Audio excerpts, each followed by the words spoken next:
Jewel, here's your question. We are celebrating the Philippine Centennial this year. That's 100 years of our freedom or independence. How would you, as a Binibining Pilipinas, continue to protect and promote that freedom? Everything comes from within. I should radiate goodness, happiness, and love to other people.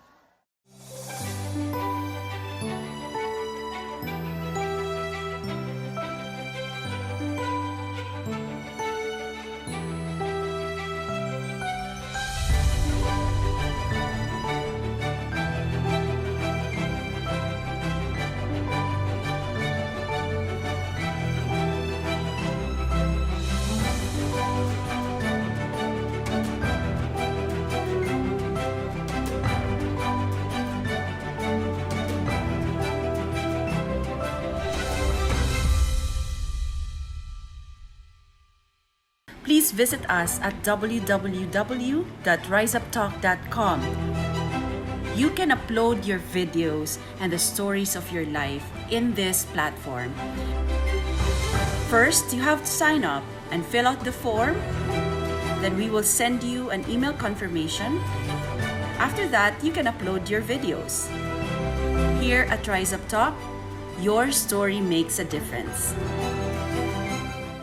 So let's get to know more about our Miss Universe Philippines 1998 and our Rise Up Talk Queen, Miss Jewel Lobaton.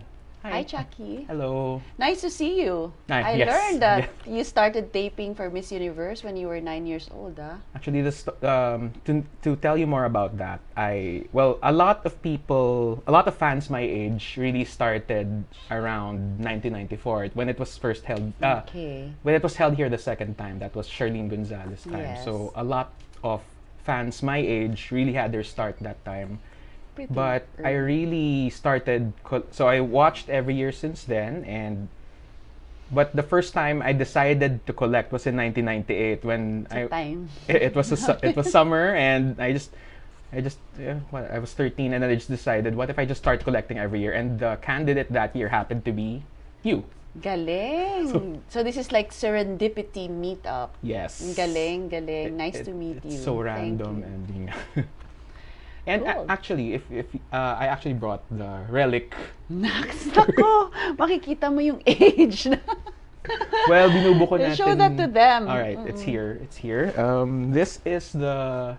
That's a Miss Universe. Yes, this is the Miss Universe VHS tape. Yes, because that's Wendy, our Miss Universe at the time. Yes, tapos nagprint pa ako ng pictures niya, ginupit-gupit ko. It was really a Ako, alam mo ba, natutuwa talaga ako kasi meron din ako isang fanatic na taga Butuan. So when I visited Butuan, she showed me also an album about my journey in Binibini until Miss Universe and post Miss Universe.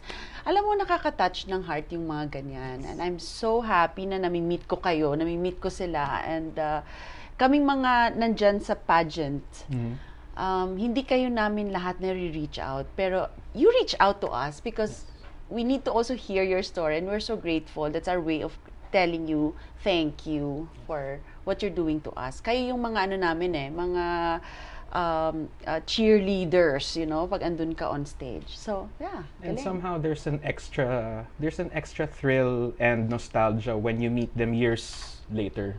Oo nga eh. Because mutually, it's like a nostalgia trip, di ba? Yes. You're brought back of course, in nandun yung time. excitement of meeting them during the action, di ba? With yung dagsaan ng fans. But yung ganitong setup, it's... So you're excited to know what happened to me after 22 years? 22. 22 years. Ang dami na nangyari. I have nephews and nieces younger than this VHS. Ouch. Dami na rin ako. Yeah, pa-convert na natin yan sa digital. Actually, the thing is, hindi ko siya na-start on time. It starts with Jamaica. So si Philippines nandyan ka. Nasama naman si Philippines. So sorry na lang sa countries A to I. Oo nga eh. Sige lang, you can look for that sa Binibini. For sure meron yan. Well, yung follow ko ng pageants, I don't really consider it a profession per se. It really is just a guilty pleasure on my part. Like, di ba when years ago, it used to be held at summer. So, syempre, walang school yun. That was a thing every year. And then it just caught on every year. And then recently, dun lang ako nagkakaroon ng racket connected to it. Like, Okay. I used to be with this. I used to be with Solar, and then when Miss Universe was held here again in 2017, they contacted me. They made me parang social media correspondent. Galing. So yun. So I've never really actively pursued working for the scene, but it finds me kasi people know that I'm a fan. Ganon. And similar to how this happened, diba? I mean, yan. You are always welcome here, Thank you. I Thank you told so you much. before, you can have your channel in our platform. Thank you. All right, I prepared more than 25 questions. Even more. Sige. All right, number 1, full name, My name is Jewel May Colmenares Lobaton. nickname, Actually, I'm called Inday Yol, E-O-L. That's the abbreviation of my father's name. okay. I'm the only daughter. I have 4 brothers. So my father named me E-O-L. So that's Yol. Not Yola Valdez or ganyan, but Yol. That's your parang yol. That's yol. my nickname, but people call me Jewel. Zodiac sign, Taurus. Taurus. Guilty pleasure, Travel. travel. As in guiltiest of guilty pleasures. As in, yes. Okay. Any favorite destination? Well, any place that's in Europe, any. I've only been there once. Dapat humabol ako dyan. Favorite food? Oh, pwedeng foods. No, my favorite food. Can I say my comfort food? Okay. Corned beef. Ah, yeah. I understand that. As in, anytime. Bigyan mo ako, sasaya ako niyan. Motto in life? Life is beautiful. You have to live fully. Describe yourself in 3 words. Resilient, loving, and faithful. What is love to you? Binato ko na lang din. Can my laughter define love? Okay. Love is a gift that you have to give away unconditionally. All right. What lesson did the pandemic teach you about the topic earlier, love? Oh, this is the best time to love even more because people are suffering, people are in pain, and people are in need of that. So, love more. Especially since we can't really readily see each other, diba? Yes, So, and you can love by sending your energy to them. You can love by praying for them. You can love by talking about wonderful things in life in a platform like this. Yeah. and same lesson the pandemic taught you about family. No matter what, at the end of the day, your family is very important. Okay. That's the basic core of a human being, I think, is to have a family. I can definitely relate to that. Next question pala is a question lifted from a previous Miss Universe final question. Okay, the first is, what can men learn from women? That women are like men. We can thrive, we can work, we can create something, and we are a co-creator of men, so we are not a competitor. And okay, what's the worst thing that was said to you which inspired you to be you today? I was told that I was nothing and I had nothing.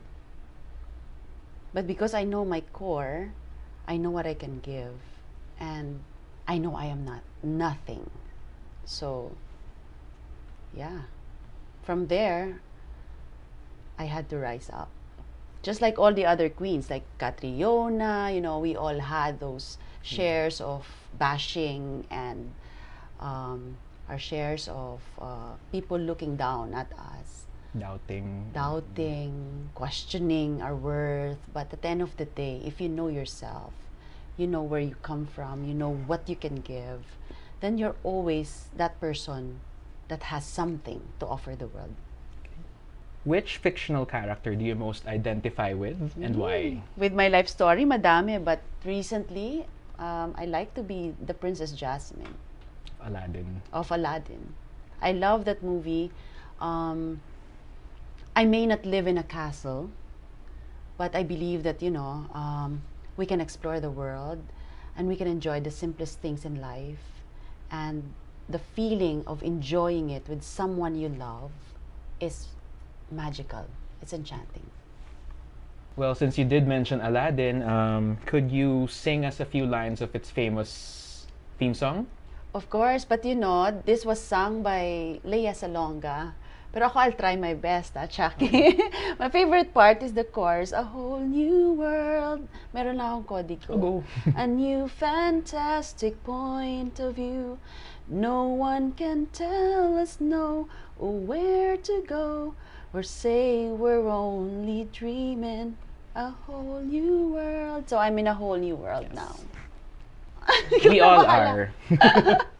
We all are in a whole new world. Yes. Right. This is a whole new world, a pandemic world. Yes. But we choose to live, we choose to love, and we choose to laugh. And we choose soar. soar high. Carpet or no carpet. Oo nga eh. All right. This has been asked several times, but if you had $1 million, ... what would you do with it? Okay. I always believe that I can do a lot with such. So I'll give a portion to the church so we can build more churches that bring people closer to the Lord. And second, I will put that in an education fund for children who are orphans. Okay.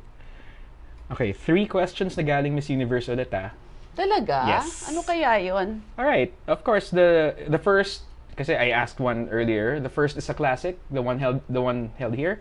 What is the essence of being a woman? Oh, the essence of being a woman is knowing that she is a gift to the world, that she's able to bear a child, and she's able to love the child and bring the child to the world as another gift to another human being. That is the essence of every woman.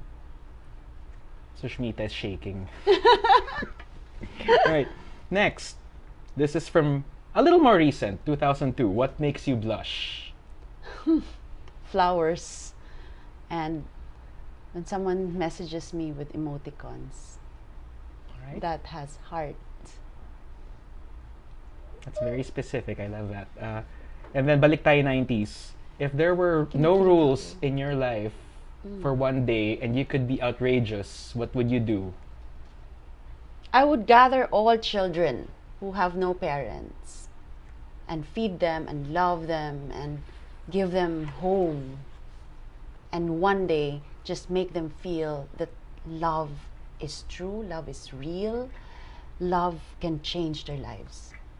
Okay, so thank you. Backtrack pa tayo ng konti because not a lot of pageant followers know this, but how did you, let's talk about the start of your pageant journey. How did you, tell us more about the Miss Bacolod experience? Yes, that was in 93. My father is very strict and very conservative. So, at saka, only girl lang ako. So, ayaw niya na nakikita ako ng lalaki. That's one. Babae, okay. Pero pag lalaki, hindi pwede. Bawal tumingin sa akin. He's very jealous. So, what I did was, sinabi niya kasi sa akin na hindi ako maganda, hindi ako matalino, hindi ako ganyan. So, sabi ko, pakita ko kaya sa kanya. So, meron akong talent manager noon, si Tito Bobby. Sinabi niya sa akin na sasali ako. I was 17. So, I think I was the youngest to join any Miss Bacolod and won that. So, hindi niya alam na nagpa-practice ako. Hindi niya alam na, may mga rehearsals ako outside sa bahay. So, we were, how many were? We were 40, I think. So, I emerged as the winner and I bagged most of the awards. And most of those awards, alam mo ba, nung sinabi sa akin na, hindi ka mag-Miss Talent. Nag-Miss Talent ako. Hindi ka mag-Best in Swimsuit. Nag-Best in Swimsuit ako. Hindi ka mag-Best in Long Gown. I got all the major awards at that time. And it was a very stiff competition of all the pageants we had so far in Bacolod. So, galing. I think my father knows na masyado akong nagpe-persevere when I'm challenged. So, the best came out of it. And then, nung nanalo naman ako, siya na yung unang nagsabi sa Siya buong na. barangay na nanalo ako. Lalabas at lalabas din yung pride means. I know he loves me. I know he's proud of me. Hmm. Yeah. So, in line with that, what's your single most memorable experience or anecdote from that journey? You know, there was a point there na yung pre-pageant na in Miss Bacolod. Dahil masyadong competitive ang batch namin, two of the women there, yung mga rampadorang tawag mo, at saka mayayaman. So, during my time na nagtatalent ako, somebody just sent a signal disruptor na hindi gumana yung microphone ko as I was presenting on stage. So, I could not forget it. With or without microphone, I performed my talent. Singing? I interpreted a poem in a dance, pero I was like, saying something. I needed a microphone at that time. So the people clapped their hands after I performed kasi imagine wala ka ng microphone, tapos biglang you have to elevate everything. And you are on stage and you have to really expand. You have to be bigger than life there. So it was a challenge, but what I learned from there is that in life, these things happen. Glitches happen. What you just have to do is to be bigger than life, bigger than pain, bigger than anything else, because you're created to really do something out of what you have. Yun yung sinasabi ko, that I am very resilient. We must rise to the challenge, and it's connected to the title of this, which is Rise Up. Exactly. So, yeah. Let's move on to another contest. Can you tell us more about Body Shots? Oh, Body Shots. Body Shots came out 1995 ata yun eh. Okay. That was my first stint in Manila after Miss Her Way na modeling. So, nag-Miss Her Way pa, and then nag-Body Shots. I met sila Boss Vic, sila Mama Rene Salud. And then, I tried modeling. So, it was a very prestigious modeling pageant for male and female at that time. So, I joined because I was trained very well by Tito Bobby in Bacolod. Ang Bacolod kasi, when you think of Bacolod, it is like the center of art, culture, entertainment din. So, nagdadala ang mga producers namin, usually the Association of Directors Producers, ito yung mga asawa ng mga planters. Magdadala sila ng shows, ng events sa Bacolod. Galing yan Manila, doon yan. So, I had my stints back home. Nagrarampa na ako with sila Tweety De Leon, sila ganyan. So, nung pumunta ako ng Manila, I joined Body Shots just for an experience. And then, nanalo naman ako at that time. Pero yung panalo ko that time, gusto nila maging artista ako eh. And I didn't. So, yun. That never crossed your mind, that taking that route? It entertained a few minutes. I entertained it a few minutes of my thoughts. Pero hindi ko siya tinuloy. Now, something I learned thanks to YouTube much, much later. Second try mo na pala yung 1998. Yes. Nauna pa ako kay Pia, diba? Diba? So, konting factors lang. Highlights from 1995. What? Okay, highlights. The production, I think that's because it's my first time. So for me, the big production of Binibini is really grand. That's the highlight. Mayong gabi sa inyong atanan. My name is Jewel Lobaton. I'm 18 years old and I come from the city of Smiles, Bacolod. I believe that real beauty comes from within. You must be true, good, and beautiful from the inside. And most of all, you must have God within you. Mabuhay! And the second part of 1995 that I remember was the question and answer. Which I learned from, again. I think I was young. I was very young. 1995. 97, I was 95. 93, I was 17, 18, 19. Okay. Yeah. And then, in line with that, what made you decide to join again? Out of circumstance. At this time, I had it in my mind to really win the crown. So, syempre, let's jump to 1998 finally, because yun yung mas fruitful, diba? Let's replicate the answer in your final question mo doon. And Sa totoo lang, nakalimutan ko nang ang answer ko doon. At saka sige, update it. Yes. Update it to, Yes, hindi yes. natin centennial, diba? But, Okay, let's update it a bit because obviously it's not our centennial anymore. But how would you, in your current position, how would you continue to protect and promote that freedom? Okay, in my current situation, freedom can only be achieved if you're not afraid of anything. Because the absence of fear is freedom. So if you remove your fear from that, you're more free. Right now, I believe that we can attain freedom if we allow everyone to have a voice. You give them a platform that will inspire, that will encourage, that will give life, and that will empower. Because if you empower a person, that's when that person will think that I am free to be myself. And that is most important. Totoo nga yung, it's true what they say na courage is not the absence of fear, di ba? Totoo yun eh. Facing your fear is courage. And Yes. knowing that fear is just a myth. It's something in the mind. It's something you can embrace. And Something- then, in some cases, pwede mo pang kabanding yung fear mo, di ba? Yes. If you start believing that, and facing it with grace, mga may mga beauty, kailangan with grace, with humility, with a lot of enthusiasm. Fear is just part of those many emotions that we have. And we can use fear to rise up. Especially in this modern age. Kasi before, ang pinoproblema nyo lang is just being on stage in front of people who are there. And now they Right. deal with people online. Iba Diba? naman. Oo. So, yeah. Iba na yung experiences ngayon. So, next set of questions. Dito ako nagtitimpi na akong tanongin because Okay. I brought the relic with me. Let's start with 3 favorite experiences from Miss Universe 1998. Okay. It is my first international competition, of course. And then I was seeing 77 other beautiful women of the world of different colors.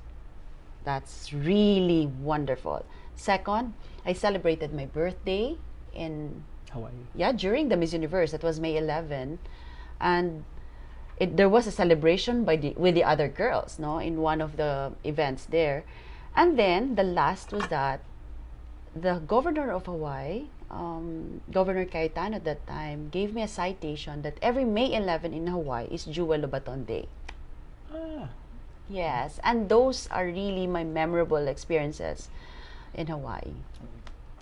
Okay, so Jewel Lobaton Day in Hawaii. So what happens in Jewel Lobaton Day? Anong celebrations yun? Well, because nakabalik na ako ng Hawaii when I got married. So every time I would visit the governor, we would just talk about it. Pero siguro if I lived there, merong mga celebrations, but really, I don't know. Right now, none. None. But you still got to meet with Governor. Governor, yes. Hawaii is a very special place for me. I can Ang imagine. ganda-ganda, ang bait ng mga tao, and since I love the beach, that's one of the top most destinations for beach lovers. So, yeah. Plus we have a community Gusto ko there. pa nga bumalik doon eh. May maraming Filipinos doon Haven't nagmamahal been- sa atin. Haven't Yes. been, I want to. I'm so grateful na ang mga Filipinos in Hawaii really made me feel that I was the Miss Universe. So may ano ka nun, may... Grabing support. Ah. Yes. Okay, a few more about that pageant. Did you have any memorable interactions with the winner? Si Wendy. We were always talking. Actually, one of my best candidates yun siya. Diba tayo as candidates, you would see, sinong gusto mo manalo? Ganyan lahat naman yan eh. May mga favorites. Si Wendy talaga was one woman na nakita ko, she will have the crown. Kasi may aura May talaga aura siya. talaga siya of the Miss Universe winner during that time. How- Parang si Miriam Kiambao here. Di ba she's after my reign? When I saw Miriam from the crowd, sabi ko sa kanya, you will become the next Binibining Pilipinas Universe. So nakita ko yun. So ganun din nakita ko kay Wendy. Wendy. And how about the top 10? Meron kang friends from the top 10 na memorable? Well, Miss USA, ang hindi ko lang dun masyado kaibigan si Miss India because she was just different. No, she was always unique in her own way. So the rest, they're all my friends. Sila- I even brought Miss Puerto Rico here in the Philippines. I right remember after, diba? that. Pumunta siya dito. I Tas remember. sabi ko, punta ka ng Pilipinas. And then, yun, we went to parties and all. I remember parang Hosting siyang, her. parang she might have guested in a variety show. Yes. Yeah. Mabait yun. Fun question lang among Gusto the ko top 10, whose gown would you want to wear? If you remember the gowns. Miss Venezuela. Si Verushka. Di ba ang ganda ng gown niya? White. Simpleng. Anyone who didn't make the top 10 na you felt you should have made the top 10? Andun na kasi yung mga gusto ko, honestly. Andun na? Okay. Alright. Now we move on from that. Yeah, sige. Mag-uusap pa tayo tungkol dyan. Grabe, Later on. kasi ibabalikan ko ng 22 years. Ano yung naalala ko noon? Diyos ko. Ang dami din, pero hindi ko na maalala ang super... Now, we go back to lessons you learned from the pandemic. Pandemic lessons regarding business. Oh, you know, when you are in business pala, you have to prepare for the worst time in your business life. And I saw how friends have suffered because they were not prepared. And pandemic is one of the worst events that can happen to any business person. But it's also an opportunity for you as a business owner to create something. So I call myself an entrepreneur because I always create value and I always create something. So during pandemic, marami akong ginawa. Mas naging busy ako. Pero for business, you just have to be ready for the worst and rise up from that. Okay. And reinvent, diba? Be creative. Reinvent, be creative, adapt to the times, and keep creating, keep innovating. Pandemic lessons about food. It's essential. Just like breathing, food is next. Someone said, I forgot lang, was it Jack Ma? Siya yung nagsabi na, this is a year na hindi talaga tayo yayaman. It was a year, this is really a year na the main goal is to just keep afloat and be thankful na we're afloat. I think that's Jack Ma. Yeah. So, yeah, you just have to live. Today, you just have to live.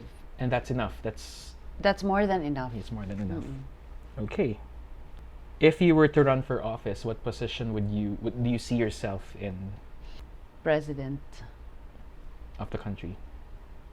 Because when you are president,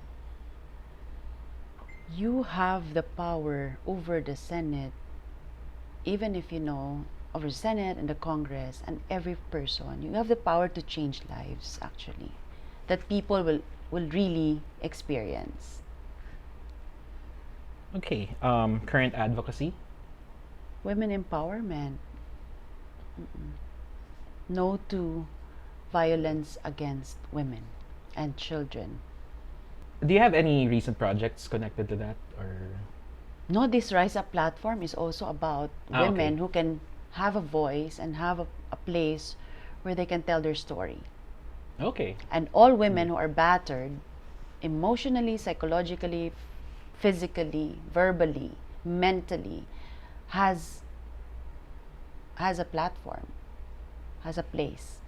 Because when you're battered, some of them cannot survive it because they don't get to share their story. And do you have other future advocacies in mind na gusto mong? I have always been an advocate of children, and I will remain like that. But then women and children, parati yan. So, on children, I just want them to grow up healthy and well-educated and well-adapted to life. And sana, they will be protected by the law. Last question, we go back to Miss Universe 1998 again. Do you remember the final question sa top 3? No. Okay, I will update it a bit again to make it more relevant. Listen. A woman just woke up, diba, after being asleep, diba? So I'll update it a bit. A woman who's been asleep since 1998 woke up in 2020. Okay. Well, nothing will ever change with any woman unless she becomes married, she becomes a mother, but her essence of being a woman for decades will still remain. That she is a gift, She is a nurturer of life. She is a she is empowered, and she can use technology to maximize and to spread her her voice to the majority. So that's change. I mean, you can rise up. You can have a platform this time. You have a platform this time using technology to empower anyone in the world. It's very good. Diba? Parang yun lang nagbago eh. You're the same. Nag-change lang ang status mo, you're married, you're ganyan. But then, ang pinaka-recent na 2020 is really the advent of technology. Yeah. Which can be used Imagine for if greater good. For the Imagine greater if good. this happened nung wala pa tayong wala pa tayong social Diba? media. Kung walang social media, naalala mo nun, yung telepono pa lang. Pwede mong Oo. pwedeng deadly weapon. Oo, di ba? Ngayon, isang click lang, her voice can be heard in the world. And it's sometimes live. It doesn't even need to be recorded, di ba? Yan. Okay. So she can empower the world in just a click of her finger. Just by Just- clicking play or clicking go live, di ba? Okay. It's inevitable. Pageant season was shelved, di ba? Because it's one of the many things shelved. Yes, So, yes. do you have a piece of advice to all the Filipinas? I mean, they have their sights set na on the crown eh. Handang-handa na sila. Every year yan. Diba? Oo. We're talking about Binibining Pilipinas and then the new Miss Universe Philippines. They're all set, they're doing their preparation, and then naudlot because this happened. So, do you have any word of advice to... Because it's delayed, this is the best time for you actually to go back to yourself and find your intention. Why do you want the crown?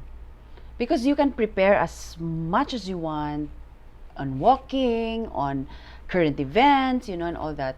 But the best preparation is when you can align your core values, yourself, and your purpose as a woman in wanting to have that crown. It should be clear. So this is the time that you have to spend for yourself. This is the time. Know yourself better. What is your intention? Because that intention will bring you to greater heights. it definitely makes sense kasi ang dami, there's that tendency na they join because they want to show their beauty, di ba? Agad-agad, di ba? But beauty fades eh. But when you tell them your intention, they will remember you. If you want to be remembered, better utter words about your intention. And that intention is your core. Kasi kahit anong question pa ang gagawin sa'yo dyan, if you know your intention, you will always go back to who you are. Yes. Because that's the definition of your worth as a woman, your purpose, your reason. Your mission. Your mission, yes. So it's the intention that should be clear. So alam mo, ang intention kasi hindi mo yan siya mararamdaman right away. You have to experience it. So this Yes. pandemic is a time for you to experience everything and anything and connect that experience to your soul. Pray for wisdom so that everything will be aligned. And then when you are aligned and solid inside, you can face the world Okay. and win the crown. And sometimes that mission is your crown already, di ba? You don't- Exactly. And remember how we are using already the platform of the pageant, okay, to create a bigger voice, to create a bigger platform out of that platform. So aim it high, aim high. Aim for the crown, it's really good. But when you aim, you have to make sure you will win it. Yung parang si Catriona, talagang she really wanted it enough. She Yun. manifested Tapos lalabas na yan dyan. Lalabas na lahat dyan. And now may I present 1998 Binibining Pilipinas Universe, Jewel Lobaton. I am overwhelmed by the memories of the past. When I stood on this stage and told myself, I will be beautiful and radiate nothing but beauty and love. And I will express myself as a true Filipino. I savor the thoughts, the joy and the privilege that only a few like me have been blessed with. A privilege coming from the divine hand that guides our destiny and gives purpose and meaning to our lives. Truly, miracles can happen overnight. With a crown on my head, the deprivations and loneliness became only shadows of the past. But more important, as Binibining Pilipinas Universe, I have been able to prove that beauty is more than just skin deep. That being beautiful is to be able to change people's lives by touching them with your presence. With a beauty title came not only honor and recognition, but great responsibility as well, to represent our country with utmost dignity and pride. To prove to the world that a beautiful Filipina is one whose heart goes out for others in times of joy or pain. Let me say thank you to the Binibining Pilipinas charities. It has been a tough year, yet you prepared me to accept that challenge, to which I hope I have proven myself worthy. To you, the faceless crowd, for your cheers. To the people at the Miss Universe pageant in Hawaii, for all their assistance. To my close friends and Singles for Christ community, for your spiritual support and encouragement. To my family, for your unconditional love and continued presence. And to God for giving me this wonderful destiny. As I bid you all farewell, may your lives be filled with the goodness and beauty of love and togetherness. To my successor, best wishes, and may God be with you. Madam Ugid nga salamat. So that's it. That's it for my question. So thank you, Miss Jewel. Sobrang random nito. I didn't expect na I expected at first na you'll be the one interviewing me, but I didn't expect na it would be the other way around. So medyo... You will have your time. I will interview you. The next episode we will have, because I'm also interested in what you're doing. And Okay. I'm sure marami din ma-inspire doon siya. And I really enjoyed our conversation. And thank you. Thank you so much Thank you, for thank you. this time. So, friends, we are here at the Rise Up Talk. We always value your story. Your story makes a difference. My story may be your story too. So, I'll see you again in our next Rise Up Talk. Please visit us at www.riseuptalk.com. You can upload your videos and the stories of your life in this platform. First, you have to sign up and fill out the form. Then we will send you an email confirmation. After that, you can upload your videos. Here at Rise Up Talk, your story makes a difference.